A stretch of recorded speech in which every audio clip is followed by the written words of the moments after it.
में गोकुल में बाजे बधैया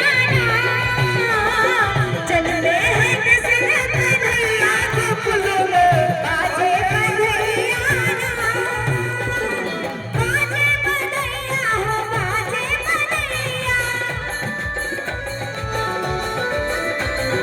बाजे बधैया हो बाजे बधैया ठुमक